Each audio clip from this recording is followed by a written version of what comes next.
Welcome to the Greek Realm, Episode 2. The Age of Titans.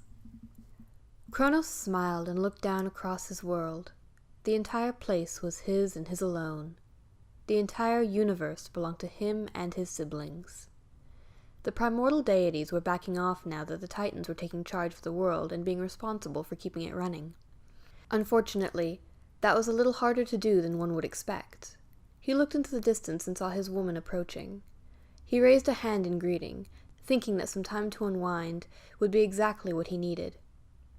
He gazed in anticipation at her body, noting the pleasant smile on her face. After a time, she reached his side and began to run a hand through his hair, sitting beside him on the mountain he was using as a seat.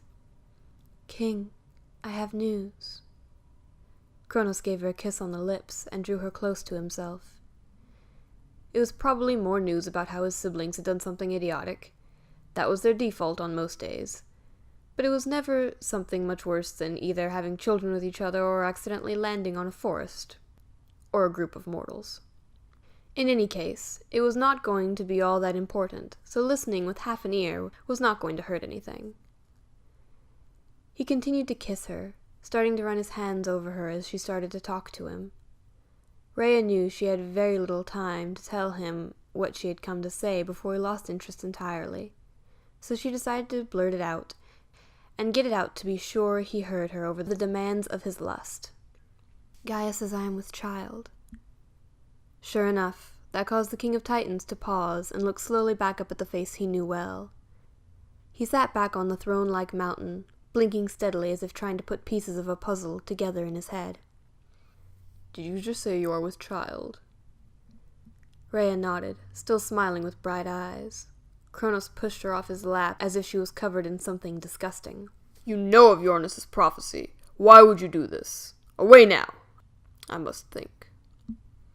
Rhea was confused and opened her mouth to speak, but he waved her away quickly. "I told you to go away! Now off with you!" Rhea turned slowly and scampered off, her mind trying to recall what her lover had been talking about. A prophecy? It took about an hour for her to remember the words laid down by Uranus. No one spoke of them anymore, almost as if not talking about it would make it less able to come true.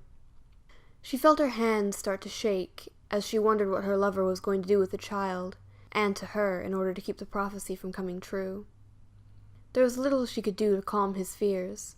The child was his, meaning no matter what she said, the king would choose what came next. As the days passed, one after another, Kronos became more and more worried about what was coming. He had to have a way to solve the problem before it came into being. Then he would be prepared and ready to do whatever it was that needed doing. He gathered up his brothers, and together they discussed what needed to be done. All agreed that they did not want to be sentenced back to the dark pit of Tartarus where they had been before. Koius was the one to speak, and his words eventually became the solution. "Brother, you know, like the rest of us, that change is not needed. We are all happy with the way the world is. It is entertaining, and the Protagonii no longer annoy us, trying to make us change things in ways they think is better. Things are good. We need to get rid of the kid. How do we kill it?" Everyone shrugged. They saw the mortals and animals die, but no one knew how to kill each other or their children. "Fine, imprison it then. That should be simple enough." Nods went around the group. "Maybe Tartarus?" Kronos nodded at his brother Hyperion, who had spoken. It seemed like a good plan. "All right then, Tartarus for the child." Hyperion spoke again. "How are you going to keep Rhea from letting it out? Women are weak, and she might be tempted to let it out if it cries loud enough." Kronos waved away the objection. "I'll make sure to keep her by me as much as possible. Then she will have no time to betray us. To her, the days will feel like minutes." It was decided then. The child could not be raised free. More time passed on, and soon the day was at hand. Rhea gave birth in the company of the other Titanesses. She knew she would have to present the little one to the father. It was a thing beyond her control. Still, when she looked into the flickering red eyes of her tiny daughter, she could not help but hope that they would be able to win over the king's heart as she felt her own being won. She wrapped the tiny one in a skin to keep her warm and went to meet with the Lord of the World. There, the men were gathered, and she could feel fear coursing through her. Rhea forced herself to stand at her full height and walk toward her consort without hesitation. She looked him in the eye, holding the child close to her breast as if that would keep her safe from any of the others getting the idea to touch her. As she stopped in front of Kronos, he held out a hand for the tiny creature she held. She cleared her throat and spoke. "My lord, I bring you your daughter Hestia. May she bring you pride." Scowling, he made another motion for the child to be given to him. Rhea felt her hands shaking as she handed the babe to him. Kronos held the little thing in one hand, looking it over from head to toe. The tiny red eyes opened and looked up at him, cooing softly. A loud laugh came from the Titan as he held her up for the others to see. "Look, see, all of you. This is the thing that is predicted to overthrow me.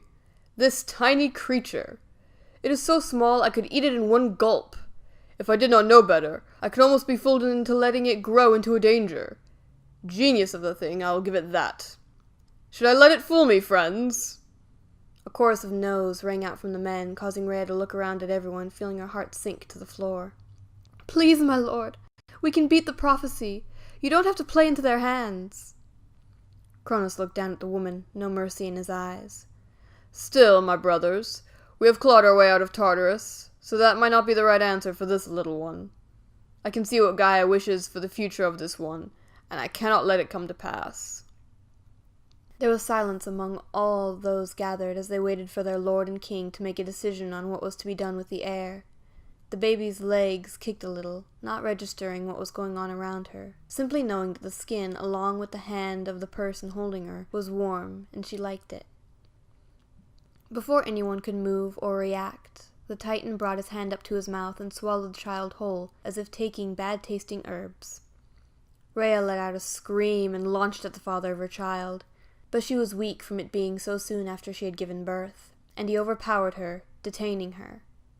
The male Titans laughed and helped him hold her down until she simply collapsed into pained sobs, no longer a danger of launching at any of them. Thank you so much for joining us.